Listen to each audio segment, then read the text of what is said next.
What's up, shipheads? This is the Sir Yacht Show. We are presented by nobody, but we're going to present you with some good stuff today. We got Week 9 NFL preview. The Browns might be back. The Nets are not back. The Lakers might be back. We're going to also talk about our participation trophy awards so far, our bold predictions for the second half of the season, and much, much, much more. I am joined in Cleveland by my twin brother at BrickWallBlitz and in I don't know where at Matasaurus Rex.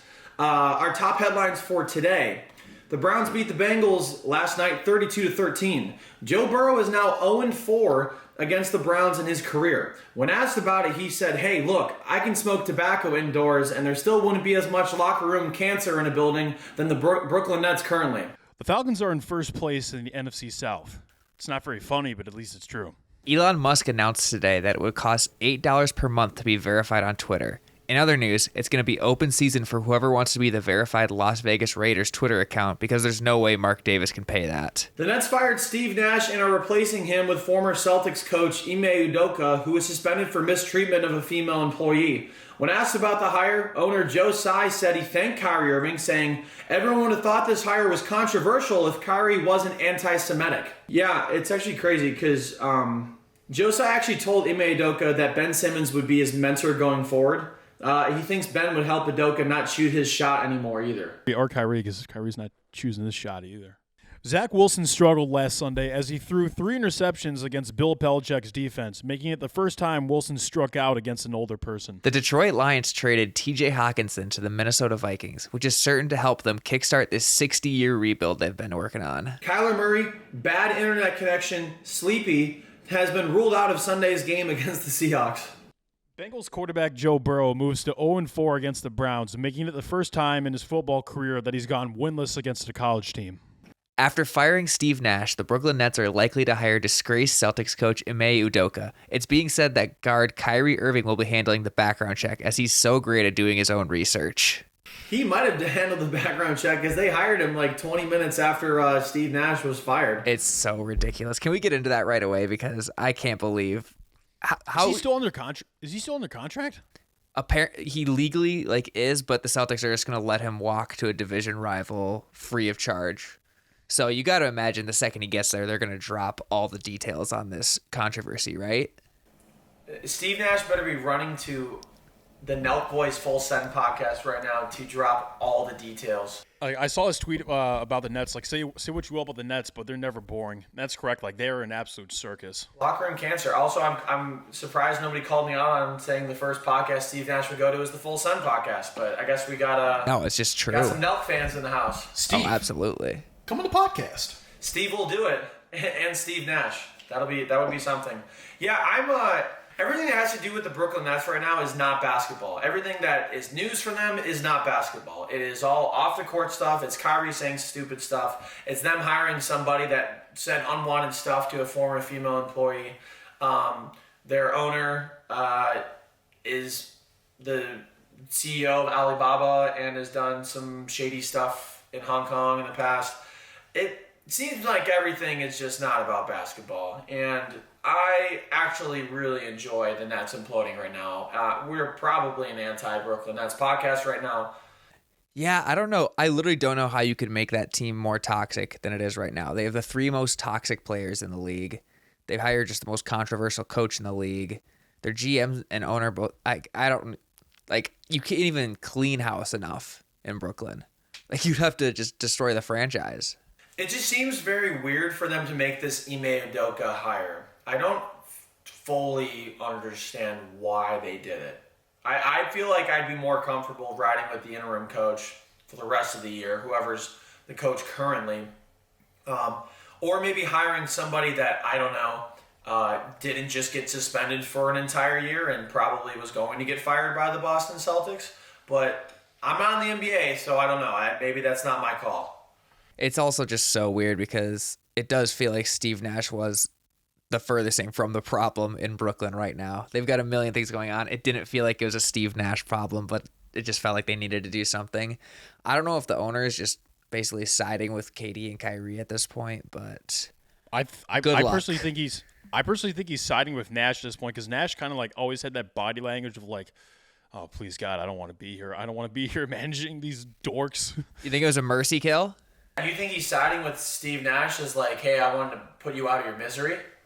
I mean, it's a possibility. All I know is like Steve Nash is probably the happiest person in the world because he doesn't have to deal with the stress of coaching right now. Best job in the world is being a fired coach. And yeah, I mean, I just want him to go to some sort of podcast and kind of spill the beans, because I would imagine he came out and said, or he told somebody that he lost the locker room completely. They weren't responding to him. And Steve Nash he's not just some average Joe. He's a Hall of Famer, arguably one of the best passers in NBA history, the greatest free throw shooter up there with Mark Price in NBA history. I mean, this guy is very well respected in the NBA community, and you know, it was mutually agreed upon that he would be fired on a team with Kyrie, Kevin Durant, and the guy that doesn't shoot the ball. So I'm excited. There's going to be some juice that comes out. It's going to be sweaty here pretty soon. Matt, do you think the Nets are going to be able to turn this thing around? I think they will, just because of the pure talent on the team. Like, I don't think they missed the playoffs. Plus, the East doesn't seem as strong this year, at least like not at the bottom. I think they're probably like a 6th or 7th seed. And Udoka is a solid coach. In his first year, he got the Celtics to the finals. It's the off the court stuff that's a little weird. It's not the only thing about him that's solid. That's true. You got me there. I don't think this is the last like bad story we're going to hear from them. I think there's going to be a lot more that comes out. I think it's going to be a weird ass season, but if it takes the heat off my Lakers, I'm here for it. Interesting. We'll talk about them in a second. But it is interesting how when somebody gets fired or somebody moves on from an organization, how all these stories start to leak out. And some stuff is leaked out about Ime Udoka on the Celtics today. And I guarantee you something's going to happen this week. I bet you tomorrow, where Steve Nash or somebody within the Nets organization, a.k.a. Steve Nash, talking to a reporter, spills the beans about some stuff. I'm sure it'll be some Kyrie Irving story, because that dude is fucking clueless. When Shaq goes on TV and calls you an idiot, you're probably an idiot. So, hey, that's Dr. Shaq to you. Dr. Shaq to me. Hey, the Lakers, speaking of somebody that played for them, the Lakers won a game. They're back. Yeah. What are your thoughts, man? I think you might have fixed them. Yep, I was there at the game. I gave him, not the one that won, but I was there at the game against the Timberwolves. First time seeing LeBron ever in real life. That was kind of cool. Were you shaking? I was a little nervous. I did like have that thing where I was like, I might meet him tonight. It's like, I think it's what a teenage girl feels like when they go to a Harry Styles concert. Like, you wear a nice outfit. You're like, what if he just calls me out in the crowd and wants to hang out? Didn't happen. But I liked what I saw from the win. They're finally letting Russell Westbrook play more, which is kind of counterintuitive to what we were all saying this time last week. We were all saying like trade Russell for scraps. But when you let him play just like the actual point guard role and then just kind of like live with the turnovers a little bit, I don't know. It seems to kind of work. Yeah, I don't know. I mean, I just feel like it's inevitable for it to not work and Anthony Davis to be fully injured for the rest of the year. But for now, it seems like it's working, and that's nice. I like the role of Russell Westbrook coming off the bench and revitalizing the bench, because every time LeBron comes out, the Lakers go down by a huge deficit. So Westbrook apparently just kind of leading this charge. Then when LeBron and Anthony Davis come back in, they have momentum. So it worked really well, and the Nuggets aren't a bad team. They're a very, very, very good team. So I just don't think it's going to work out, but I'm happy for you right now. It all depends on Anthony Davis. That, like, if he's on the court, they have a chance. If he's not, they have zero chance. They just have too much money, and all their draft picks were sunk into him. And when your second best player is not playing half the games, you just don't have a chance. Yeah, he definitely does impact that. But I will say, like, looking at some of the Lakers stats, like they are like 4th in like steals per game, and they have like the 2nd highest defensive rating out of any team. I think either it's the Celtics or Cavs that are above them right now. But so like their defense is doing pretty well right now. Steals per game. Does that have anything to do with the contract that Russell Westbrook was given? Well, how about we transition into that, talking about the NFL trade deadline, which concluded today on Tuesday. The Broncos themselves traded Bradley Chubb to the Dolphins. Anybody, what trade, I guess, encapsulated you the most, or thought you were like, that was wild? Probably the Lions trading with a divisional opponent. I thought that was very interesting. I did too, and especially like a piece that could help them a lot. I feel like Dan Campbell's gonna get fired. I do too. I'm way over the Dan Campbell thing. He's like the golden retriever. Everybody loves him, but But it's like, look, I love my mailman. I think he's a great guy, not like that, but he can't be an NFL coach. Just because someone's a good person doesn't mean they're a good coach. And Dan Campbell was a good coordinator. He was a good player in the NFL, and he's a people guy and he's a motivator. But holy cow, they have the worst defense in the NFL, and they also just made a head scratching trade with a division rival. So I don't know. The one that really fucked me up was the Jaguars trading for Calvin Ridley, who isn't even playing this season. He didn't play last year because he took a mental health break. Yeah. So, as somebody who lives in a city where they're waiting for a superstar to play after not playing for a couple seasons. Now, granted, Calvin Ridley was betting on games. Sean Watson was not betting on games, let's just say. Calvin Ridley, I don't know. I did get some intel, though. Calvin Ridley, when asked about getting traded to the Jaguars, he said, bet. They're trying to get Trevor Lawrence some weapons. Travis Etienne, I think, had a great game this past weekend. They got Christian Kirk, obviously. They've invested a lot in that offense, so we'll see how it goes. I don't know. Just Matt, do you have a trade in mind that you liked? I don't know if I liked it, but I just kind of want to get your guys' thoughts on it. Chase Claypool to the Bears for a second-round pick. I mean, at least they're helping Justin Fields out to some degree. I like that they're giving him a chance, but it's just crazy. That's QB1, man. He threw a touchdown this past weekend. He's QB1, Chase Claypool. He threw a touchdown to Derek Watt. I think it's funny because if you guys remember at the NFL draft, Chase Claypool announced his replacement in George Pickens. So he's gone. He announced the pick. As a notorious Chase Clownpool hater, I'm sad to see him go because you always want somebody in the division that you can kind of roast and blame the game on and get mad at.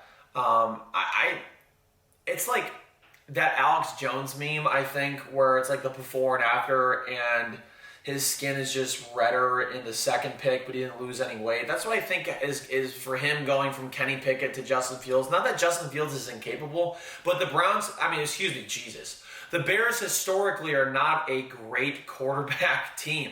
And so in relation, the wide receiver isn't going to do as well. Now, obviously, the Bears had a better weekend than usual, which is good for them. But I don't know. You give Justin Fields weapons, we'll see what happens. I'm not too optimistic about it if I was Chase Claypool. I will say before we move on, Amari Cooper for a 5th-round pick is a steal. I don't think the Browns are getting enough credit for that move. Considering Claypool went for his second. Yeah, absolutely. The biggest problem is the Cowboys did that before the wide receiver market exploded. So it looks all the more worse for them. It's interesting because Amari, the reason why they did it was because his contract is whatever $20 million a year, and they're like, well, we want to give that to CeeDee Lamb and maybe some other guys and free some stuff up. One, you're Jerry Jones, so I don't know what the fuck you're complaining about with money. You gave Ezekiel Elliott $30 million a year. Secondly, you're going to pay CeeDee Lamb all that money in hopes that he eventually becomes an Amari Cooper. So I didn't understand the trade at all. They gave him a 5th-round pick. That might go down as one of the biggest fleeces. Because he was injured last year, Amari Cooper, but what people know is that he is consistent. He's going to score touchdowns. He's one of the best route runners. He's going to get open. And he's having a great year for the Browns. So, and the defense played well for the Browns yesterday, too. So that's no wonder they won. So, most trades in NFL history for a trade deadline, so that was pretty cool. It was nice it actually happened. Moves. Yeah, you always every year it feels the trade deadline, but then nothing really happens. I mean, especially in Green Bay, but it was nice that something actually happened this year. How about we dive into some participation awards for so far in the NFL season? It seems like everybody, in our society wants a participation trophy. So how about we give out some participation trophies to, whoever NFL player so far? I agree. My participation trophy goes out to the Packers.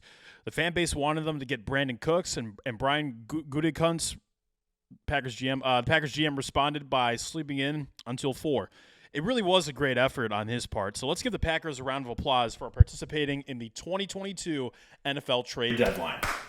I also want to point out that this is like I believe it was the 6-year anniversary of Sashi Brown unplugging the fax machine so that Hugh Jackson and Jimmy Haslam couldn't trade a second and a third round pick for AJ McCarron.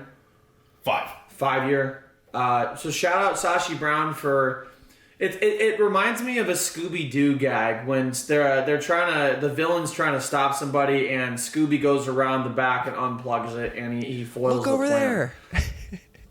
Yeah, it's split up for clues, gang. It reminds me of the Spider-Man meme where they're like lifting Spider-Man and they just go carefully now. He's a hero. Oh my god! I mean, that's literally what it sounded like. Is that they unplugged the fax machine, and Hugh Jackson would have gotten away with it too if it wasn't for you meddling GMs. Anyways, I'm gonna have a participation trophy for biggest dick. That'll go to Antonio Brown. Double entendre there. So take that for what you think it is. All right, mine is actually in NBA land. I'm going to go for participating in the job market. I'm going to go with the Brooklyn Nets because as of today, this is no joke, they are hiring for a PR coordinator. The posting is on Indeed. I'm going to apply to the job. I'm going to apply. I'll make a video about it, all that stuff. But they are literally hiring for a PR coordinator. I need you for this and for your own stuff or whatever. I need you to vlog this. I need you to. We need weekly updates. Documentary style. I think this is right up your. Who knows? I think you could get the job. I think you're actually. It only asks for 1 year of experience. The bar is low. With what? Just PR. Just PR. Just public relations. Looks like it. I'll tailor my resume to it. I'll do it all. Bro, they just hired somebody that said unwanted things to a female employee, and they have an anti-Semitic basketball player for them. So I think you got the job. Just tell them that you don't do either of those. I think so. You know what I think they want? They want a fall guy. You think? A 1 year fall guy. Oh, shit. Yeah. And you think? No, they don't. I don't know. You still get paid for it, man. Are you confident anyone is in Brooklyn at the end of this season? Like anyone on that staff or anything right now? Bro, the PR coordinator, dude, I would apply for like a social media thing. I think you could fire off some banging tweets for them. That social media person probably has it just as rough as the PR person right now. Here's the thing though, you're like, yeah, probably. I like you didn't answer his question at all. He said like, all right, like, will people be fired? You're just like, yeah, man, I think you'll make a great PR. Like, that wasn't his question. That's PR. You deflect. It's politics. Yeah, he's just giving me a class. November 8th. Here's the thing. I think that what's the best way to deflect misinformation or really bad PR? Fire off banging tweets because people are going to follow the Nets like, yeah, their coach is a little creepy and Kyrie hates Jewish people, but man, did they have a sick-ass tweet that I retweeted the other day. Just go the Wendy's route?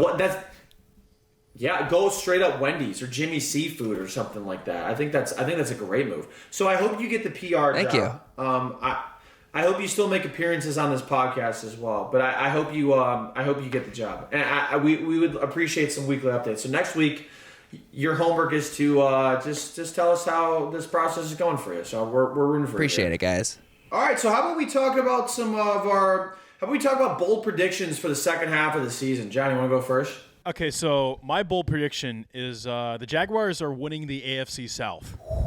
And here's my take on it. The rest of the division looks absolutely atrocious. The team has a plus 14 point differential despite a 2-6 record, which is tied for the 10th best point differential.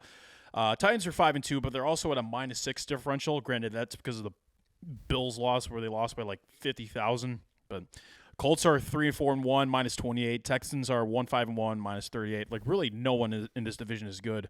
Just the problem is Trevor Lawrence has been mid at best since the Chargers game. But I don't know. Eventually, the team should figure out how to win in close games because that's how they've lost in their last 5 losses. I think, yeah. So this is incredibly interesting to me because you've been very vocal, at least in our group chat, about how much you disdain Trevor Lawrence. And now you're saying they're going to win the AFC South. I don't disdain Trevor Lawrence. I disdain that people just continue to say that he's generational when he clearly hasn't even played like top 15 or something. But dude, the potential. He's got so much potential. Dude, he beat Alabama. Like, yeah, that was like 5 years ago. Chill. So you're picking a Trevor Lawrence-led team to win the AFC South. I mean, it's not a good division. That's fair. That's actually very fair. Titans are 5-2. Titans are a very quiet 5-2. They're always quiet. They're not bad. Yeah, they're not a bad team. The Titans started off. Didn't they start off 0-2? They did. Mm-hmm. So they're 5-2 now. They've won 5 straight games. Indeed. And you're picking the Jaguars to win that division? It's not a very good take. It's probably going to be wrong. Interesting. All right, so we just totally disproved that. Hey, we're getting bold. We're getting bold. We're getting bold here. Oh yeah, I mean it is bold predictions. It's Jaguars are also called Bold City, I think. They are. Jacksonville is really Yeah, I'm in Jacksonville, not Jaguars. Yeah, for some random reason they are. bold. Now that's bold. Okay, Matt, do you have a prediction? Yeah, I have one on the field prediction and one off the field prediction. Okay. My on the field prediction: the Rams will come back to make the playoffs, and the Cowboys will miss the playoffs. I'm going the schedule game here. Here's who the Rams have left: Buccaneers this week. I don't think that's a guaranteed loss by any means. Cardinals, Saints, Chiefs. That's probably a loss. Seahawks, Raiders, Packers, Broncos, Chargers, Seahawks. I think there's a lot of wins in there. I know they didn't do a whole lot to improve the team today at the trade deadline, but I trust McVay and the guys are going to figure it out. On the contrary, Cowboys remaining schedule: Packers, Vikings, Giants, Colts, Texans, Jaguars, Eagles, Titans, Commanders. You know they're going to lose at least one or two of those games that they should win. And the rest of that NFC East is pretty damn good. So, and the Cowboys are just the Cowboys. Yeah, I think the Eagles are going to win the division. That's what That's what it looks like. I mean, the Cowboys. I don't know how bold this is, Matt, because the Cowboys are always destined to implode. Now, typically, it's in the first round of the playoffs, but the Cowboys, regardless, implode. So I think they're going to implode. But I don't know how bold this is what I'm trying to say, because it's the Cowboys. I feel you. How about, here's my off the field one. This one might be a little more bold. Okay. I genuinely think Gisele is going to date Pete Davidson. Oh. You're saying that's too far. He can't do a supermodel. Look at his track record.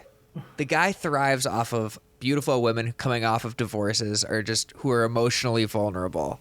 It would be like a step up for sure for him. But I mean, he's done nothing but step up in his entire career. He's the father who stepped up. Exactly. He's not the stepfather. He's the father who stepped up. Here's genuinely, the thing, with my heart, believe this happens within the next 6 months. Jeez. Pete Davidson is Dennis Rodman. He is the ultimate rebounder. This dude's all time.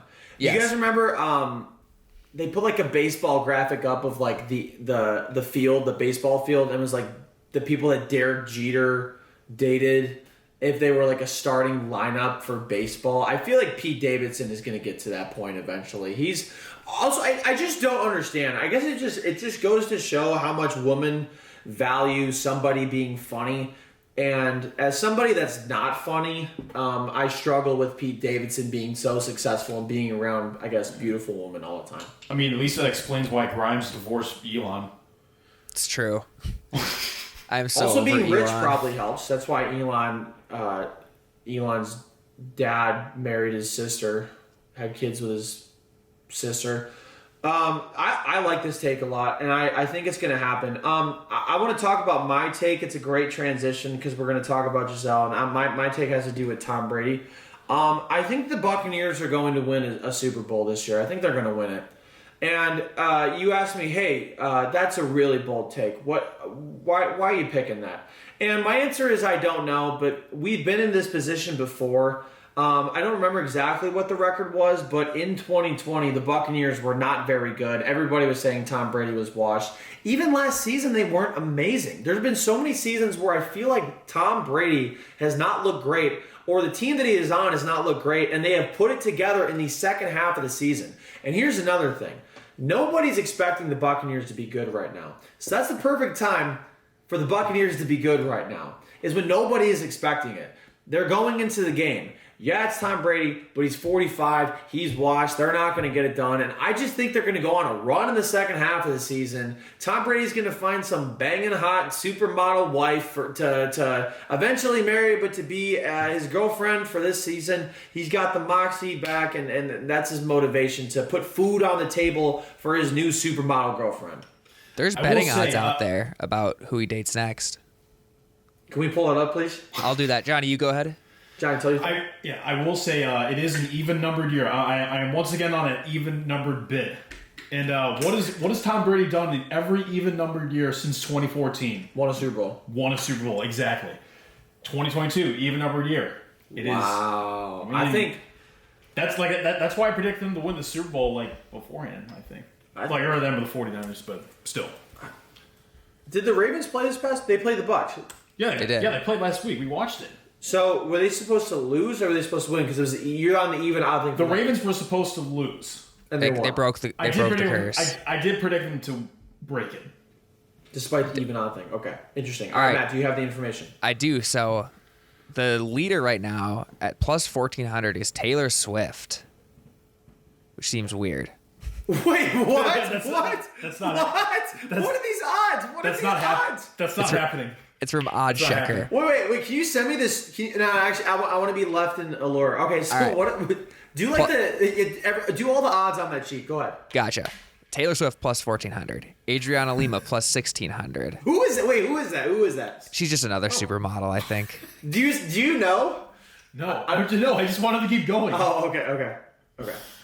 Kim Kardashian at plus 2,500. That one I could see. And Pete Davidson dates Gisele. It's the switch up if we're doing swinger stuff here. Switcheroo. Halle Berry plus 2,500. Jennifer Aniston plus 2,500. Lindsey Vonn plus 2,500. Question before you say the next one. Is there any odds for normal person that isn't a celebrity? Okay. No. Okay. But rounding it up at 10,000 plus 10,000, Amber Heard. Guys, can you imagine just Guys, have you heard the news? You walk into the office the next day, you have a Gucci suit on, and they ask you, how did you get that Gucci suit?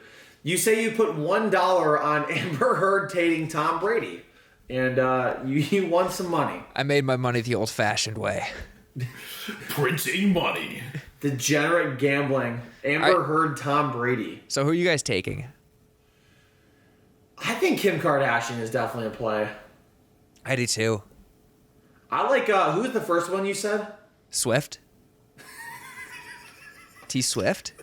Be nuts. Can you imagine the breakup and Taylor Swift writes a song about Tom Brady? Who goes more demon mode? Taylor Swift on her next album or Tom Brady in the next game if they broke up? Who has more motivation? I'll say Aniston. Who has more motivation? I like that, that would be great. I have one more prediction. I'll say it quickly. Packers are not winning another game because I think Rodgers is conspiring with Pat McAfee for more Pat McAfee clout and negativity.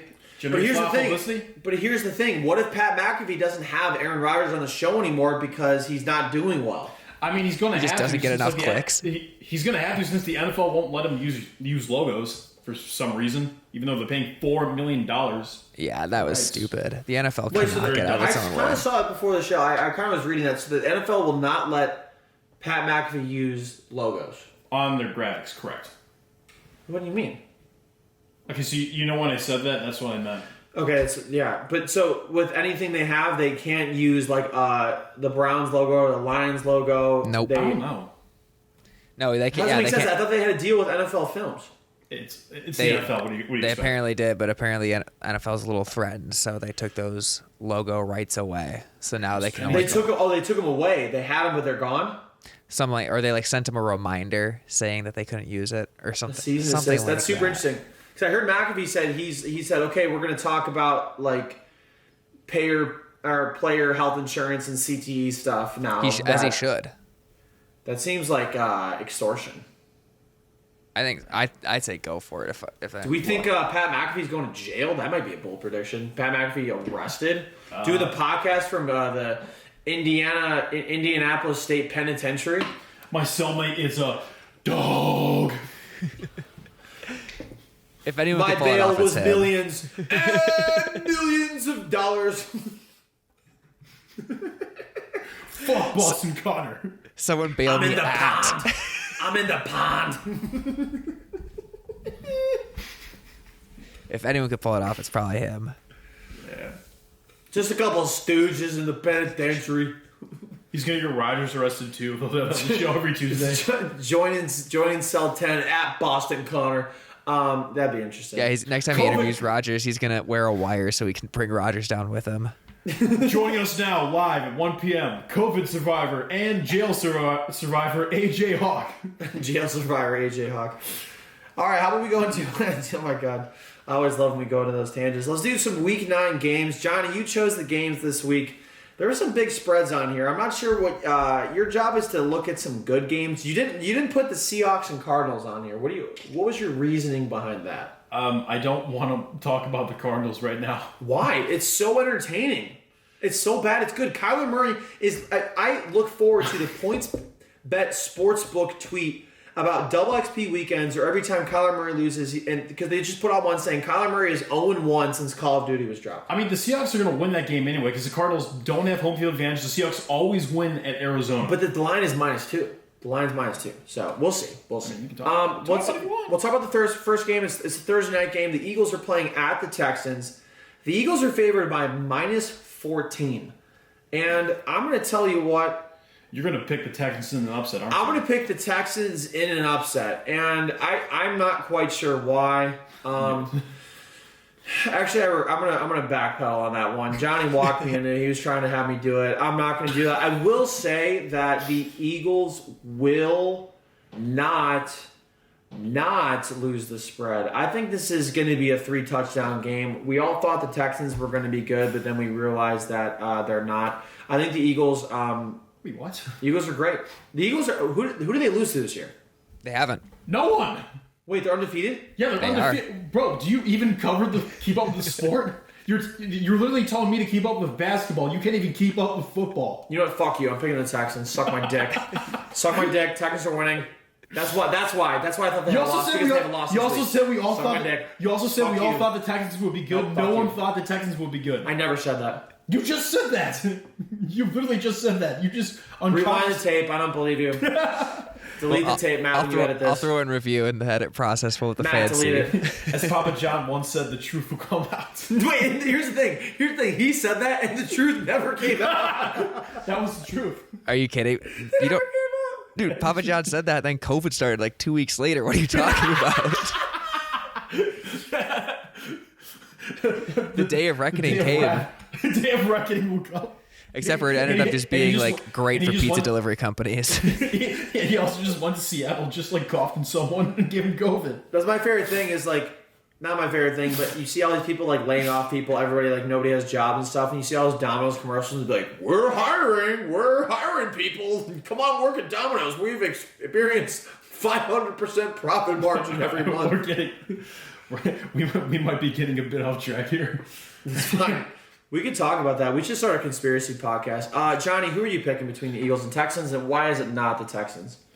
You're correct. It's not the Texans. It's actually the Eagles because A.J. Brown is coming off a huge game against the Steelers. Scored 37 points per Shut the fuck up. He's in your no one face. cares about that. Jalen Hurts has improved as the deep passer, and he's improving in structure. Like I think he only had 6 rushing yards against the Steelers. He was just making play after play after play in the pocket. But I will say I don't think it's going to be a blowout because of the short week. Texans are also hosting, so I think it'll be a bit more competitive than people think. But I still think the Eagles pull out in the end. Yeah, I think this is a classic example of those games that are close in the first half. Eagles pull away in the second. I think the MVP race at this point is Jalen Hurts, Patrick Mahomes, and maybe Josh Allen. What do you mean? What do you mean maybe? I don't know. I'd have to look at the numbers. I feel like Josh Allen had a slow stretch for, I guess maybe it's probably just 1 or 2 games. Do you think Mahomes is going to get the LeBron treatment in that, like, oh, he's always like an MVP candidate, so we're just not going to pick him as much anymore, and we'll give it to a guy like Jalen Hurts? Because I think Patrick Mahomes, it should be Patrick Mahomes or Josh Allen. If he wins this year, they're definitely going to give him that treatment. Yeah, because he still only has the 1. So, Give me the Eagles in this one. Close game at the first, but then they pull away. Okay, and I just wanted to make sure that this is my upset of the week because that's I don't know why. Every time I see a double-digit spread, I'm like, I'll pick because it worked for the Jets against the Packers. But also the Jets, by the way, kind of suck right now. We can go to that game. Bills against the Jets. The Bills are favored by -13. Boys, I tell you what. Don't do it. Don't do it. Matt, should I do it? Just do it. Your funeral. Damn. No, I'm gonna pick the Bills for sure to win this one. The Bills are too good, man. The Bills are they're unreal. They're unreal. They're the best. And I'm not sold on the Jets. I think they have a solid team, but Zach Wilson just is terrible. He is next to Baker as the worst quarterback statistically in the NFL right now. And I'm just quarterback play takes you places, and it can also take you to the wrong places. And I just am not sold on Zach Wilson. So I think the spread is fair. I think the Bills win by 2 touchdowns. Yeah, like it was a good point you brought up, like comparing him to Baker, because like it does remind me a bit of like Baker last year when the Browns had like a completely like really talented team, but the problem was the quarterback play was like league bottom, and I think you're also seeing that from Zach Wilson. He's by far the weakest link of that Jets team. I mean, it kind of is fun watching him like try to make a play out of the pocket. Keyword try, because he really can't at this point. But yeah, that's about it. I got the Bills winning this game by a mile.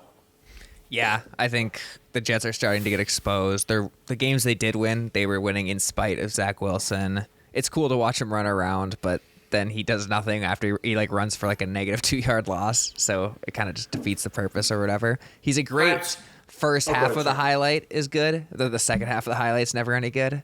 So like when you're scrolling Twitter and you see like the first bit of the highlight, oh, that's pretty cool. You click into it and then he just ends up throwing it away. You're like, oh, okay, that's nothing. So I'll take the Bills by a lot. It's the quintessential meme, having the first half, not going to lie. Exactly. Yeah. I have 2 takes with this. First, I think the Browns were the reason that the Jets went on a run. Because if they don't lose that game, the Jets are like, everybody's like, they're bums, they suck.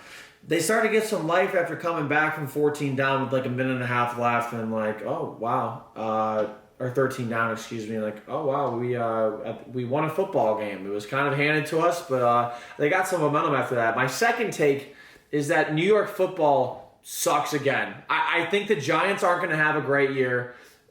Okay, sorry, New York football is good because Buffalo is the only team in New York. New Jersey football is back to being terrible. My opinion, I don't think they're going to finish very well. I think the Giants are going to be mediocre, and I think the Jets will as well. One last thing before we go on to the next game, I will say I have a theory because like Joe Woods helped out Robert Saleh because they were on the same 49ers defensive coaching staff in 2019.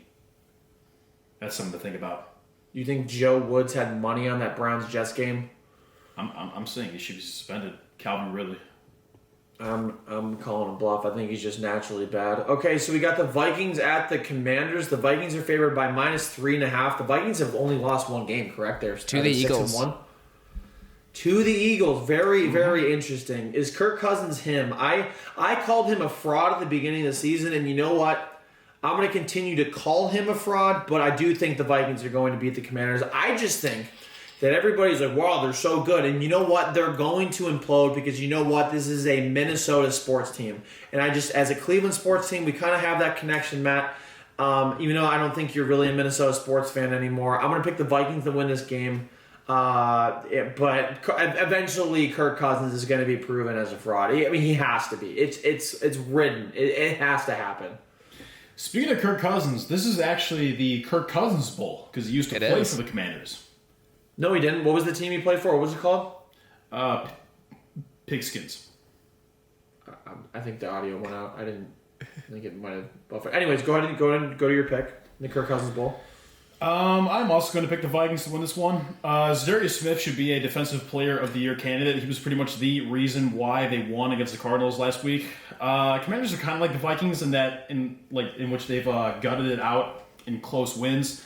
Like the last 3 games, they've won by a combined 8 points. So this should be another close game, but one that I think the Vikings squeak out and win because they have a solid defensive line, and Commanders maybe have the worst offensive line in the league. Unfortunately, I got to pick the Vikings as well. What do you mean, unfortunately? I like cheering against the Vikings so much. That was me and Jared's bit. I loved it more than anything. You're such a pessimist. Oh, I'm terrible.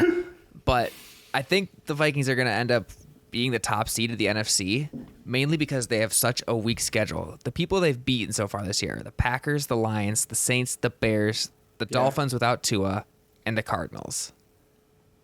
They've not been tested. And the one game they were tested was against the Eagles, and they got rocked. They don't play another. They play one more primetime game this year. Every other game is at noon, so they're gonna. What day is it on? I think it's Thanksgiving. Okay, they probably won that one.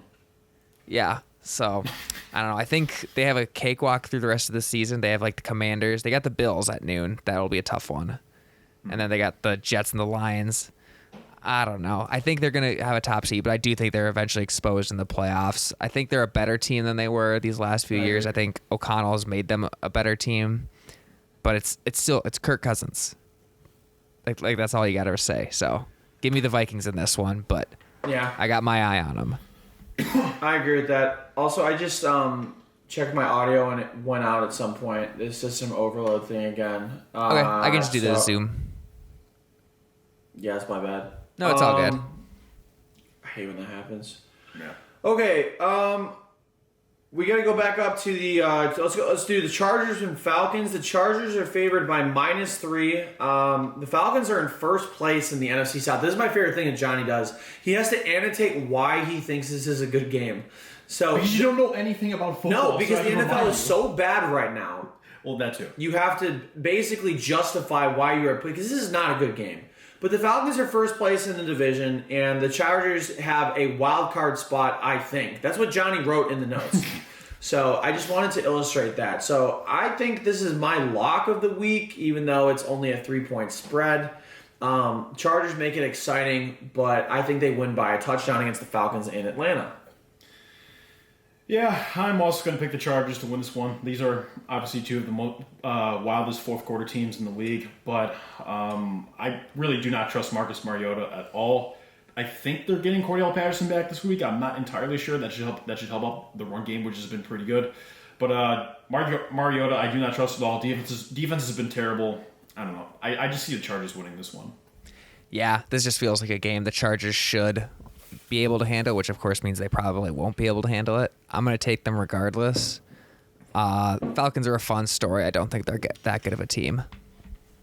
No, I mean, if the Carolina Panthers would have beaten them this past week, they would have been first in the NFC South. So that they're 3-5, or excuse me, they're 4-4, correct? Yeah, Falcons are 4-4. And then the Bucs and Saints are 3-5, and the Panthers are 2-6. That would have been crazy if the Panthers were 3-5 in first place in the NFC South. That would have been wild. I think Brandon Staley could get some jealousy this week and see the Falcons blowing some leads. And he's like, you know what? We're going to run a 4th and 10 pass play, run our QB draw play from our 15-yard line just because the analytics told me and fucked me in the ass. So we'll see if that happens or not. I'm not quite sure. But let's we're going to move on to the Rams and Bucks. Was that a Super Bowl? Or no. Divisional round. Tom Brady played the Rams. Divisional round, yes. I thought it was the best game of the playoffs, division. I guess, besides Jesus, that Bills Chief one later that day. That was a great day, and I believe we were in Fargo for that one. I think I was in North Dakota for that. That was amazing. Tom Brady's played the Rams before in the Super Bowl. They played last year. The Bucks are favored by -2.5. It is in Tampa, and I think this is the week that the Bucks bounce back when people aren't expecting it. I know you think the Rams. You're a part of the Rambling Matt. I think I appreciate you as a friend. And as a coworker, but I just don't think the Rams are going to beat the Bucks. They didn't give up any of their 1,500 first-round picks that nobody can fucking figure out how they got. They've been doing some voodoo magic. I think the Bucks are going to win this one and get some momentum back. I think they're going to be in first place in the NFC South when it's all said and done after this week, because the Chargers are going to beat the Falcons, and then the Bucks are going to win. So that's just my thing. And a little foreshadowing to my prediction at the end about smaller teams in the NFC South. So I'm going to pick the Bucks. This is a battle between a team with no health versus a team with no heart. So I might have to hit the upset button and pick the Rams to win this. Wow. Shaq Barrett is out for the year. He's a big part of that front, big part of that defense. And since 2020, Sean McVay has managed to play well against the Bucs. Like he's beaten them all three times that they've faced each other since then. And I don't know. Like I still think the Bucs will compete for the NFC South because it's that bad of a division. But I guess I have the Rams winning this one. So what happens to the Bucs, Matt, if they're 3-6 after this week? I mean, that division's so bad. I think they're fine still. Yeah, does anything? Actually, a good point. Yeah. It doesn't matter at all. They're all playing for fun at this point. I'm not saying this is true, but I just want to throw the conversation out there for people to think about. Is Tom Brady good without Rob Gronkowski? Or Gisele. I think he is. Gronk definitely makes him better, but I still think he's good. I actually don't think he's been playing that bad this year. It's just I don't know. Everyone's hurt. Yeah, but nothing's just really clicking for that offense. I just wanted to throw that out there. I'm gonna take the Bucs in this one. They're injured as hell, and it feels like they have no rhythm or chemistry whatsoever. But that D line, I still feel like will do pretty well against that Rams O line, just because that Rams O line is so bad, and you can't underestimate the revenge factor of the Bucs losing that game the way they did. Sorry, I was looking at an article that has the betting odds for who Gisele is going to stay next via TMZ. Did you read this article, Matt? I did not. They have Pete at the best odds at plus 1,200. Damn straight. They think also Jason Momoa, the guy who played he just got divorced Aquaman. as well. Yeah, he thinks he's plus 1,800. There's other people on there. Leonardo DiCaprio, John Mayer, Chris Evans, Bradley Cooper. Whoa, not Leo. Way too Jill's old. not even 25. Jill's not even 25. That seems incredibly misinformed. Okay, this has to be ridiculous. It says Rob Gronkowski is on the list, and it says naturally his odds are set at plus 6,900. That would be top 10 anime betrayals of all time. That's bait. Who do they pick for this thing? Where are the odds from? I don't know, man.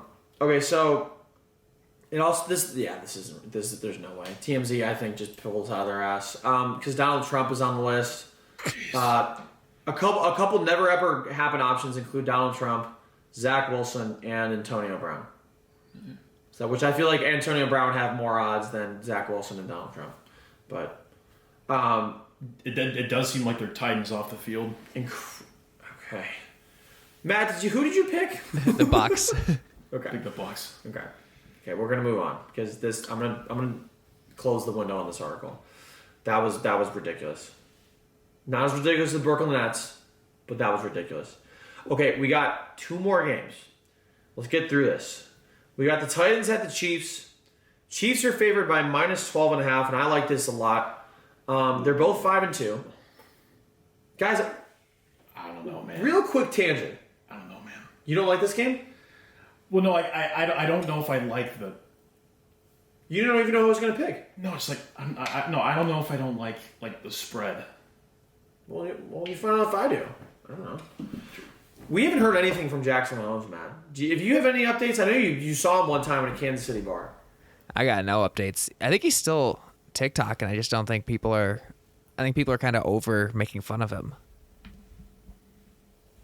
I don't think he's posted anything for a while, man. I mean, to be fair, he hasn't done anything as controversial as stomping on a dead person's logo. So Yeah, I think he's kept it within the press box mostly.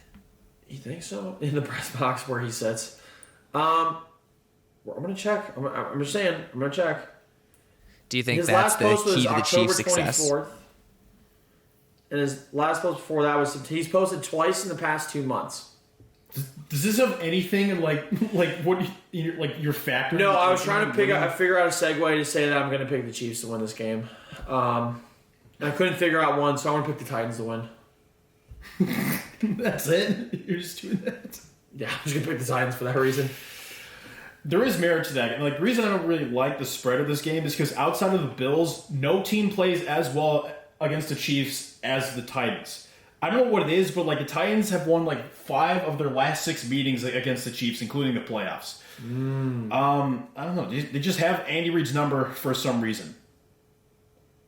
That said, I think the Chiefs offense is playing on such a tear right now that I don't know if Derrick Henry could be enough to beat them. I'll also take the Chiefs to win this game. I don't think it'll be by 2 scores, but I think they end up pulling away in the end. Yeah, you hit the nail on the head. Vrabel has always kind of had Mahomes' number, which is really interesting. And on primetime games, his guys like get up and play for them. I think I'm going to take the Titans as my upset of the week. I was going to do the Chiefs. I had the Chiefs bolded, but I don't have an upset yet, so give me the Titans. I like that. So you picked the Chiefs. Yeah, I'm the only one that's picked the Chiefs. Joey just picked the Titans just because. I mean, you gave every reason for me to pick the Titans and then pick the Chiefs, which is hilarious. And then Matt gave a good reason as well. So I kind of feel like I'm in the right for this one. So we're going to go to the Monday Night Football game, our last game. Ravens at the Saints. Ravens -3. I alluded to some foreshadowing. I think the Bucs are going to be first place in the NFC South. In order for that to happen, the Saints have to lose this game. I think the Ravens are going to win this game. I think it's going to be close. I like the spread of -3. I think they win by a field goal decided by Justin Tucker. I feel like I say this every week. I mean, I feel like I say Justin Tucker's going to decide every game every week. So who knows what actually happens? I guess that's what predicting means. But I'm going to say the Ravens win this one by a field goal. Justin Tucker decides it. I'm going to say it. My hot take is that the Saints have the best team in the NFC South. The team has had like endless injuries to the offense, yet that offense has been really good in spite of that. They're 5th in yards per play. They're 8th in points scored. The problem is just the defense is terrible. Yeah, the problem is just one phase. One of the most important phases of football they're just bad at. Okay, got it. Pretty soon. I mean, this is going to be my upset of the week. I'm going to pick the Saints to win this game. The Saints on prime time at the Superdome are unstoppable. And regardless of the Ravens like just traded for Roquan Smith. Do we have stats for that, by the way? Do we have stats? We do. Like historically, since 2011, they are really good, dominant on prime time at the Superdome. Okay. So I'll take the Saints to win this one. Okay. Fuck! Don't convince me now. Do it. I thought Ravens for sure, but I forgot about the whole, especially on Monday Night Football. It felt like every time Drew Brees played on Monday Night Football, he broke some sort of record. I'm gonna take. They have Dalton. Shit. I'm gonna take the Ravens. I think they're gonna play a sloppy game, and the Saints are gonna hang in there because the Saints do fight. The Saints team does fight really well, but give me the Ravens. You're such a fake Lamar Jackson stan. What does this have to do with anything? He's gonna go off. He's gonna go off and win the game for the Saints, and you're gonna change your fucking profile picture to Lamar Jackson face. You're gonna say Lamar Jackson CEO Hive CEO. Bro, I also said this would be a shootout. Because it's in New Orleans? What do you mean by that? If the game's in New Orleans, not Baltimore. New Orleans isn't much safer, but I don't know why you're saying. You know what shootouts are? Yeah. Like offensive battles. Okay. Be more specific next time. Sure. Well, it kind of wraps up the show so far. Not so far, just the show's wrapped up. I do want to, for people that have made it to the end of this episode, I feel like we should reward you for making it to the end of the episode. So, anything you guys are working on, I'm going to the Cavs game tomorrow against the Celtics, which will be Wednesday. And I'm going to chew a piece of gum for every point the Cavs score. I'm going to start in the second half, so we'll see how that one goes. But potentially 100 and 120 pieces of gum in my mouth will be at the same time. You're going to break your jaw. Sue the Cavs. There you go. Even no money. I just want to play. Put me on the team, coach. Put me in. Get your money up, not your funny up. That's an all-time line from Matt. Another line from Matt is, God gives his biggest naps to his sleepiest soldiers. Comfiest naps to his sleepiest soldiers. All time. The only thing I'm working on is this Brooklyn Nets application. I'll keep you guys posted. Updates next week. Come back next week and see where Matt is in his application process and in the process of being the Nets. Maybe he saves the Brooklyn Nets, and then we make a documentary about how Matt saves the Nets. Yeah, we'll see if Bill Simmons is really talking out of his ass with this whole ZipRecruiter stuff. Yeah, I might have to apply in ZipRecruiters too. I'm going to compete with you for that job. Also, L of the week to me for drinking red wine during the podcast. I looked at the camera a couple times and smiled, and my teeth are very discolored, so kind of an L on that one. But It is Halloween, though. no, it's November 1st, actually. Oh, it was Halloween. It was, correct. Well, thanks for watching or listening or however you consume this. This is the Sir Yacht Show, Week 9 NFL Preview. We appreciate you. Make sure to like, follow, subscribe wherever you consume podcasts. And, another undefeated week for me. We don't have the stats for that, but every game I pick is typically correct. Alex Jones told me that once. This is the Sir Yacht Show. We'll see you next time. Peace. Peace.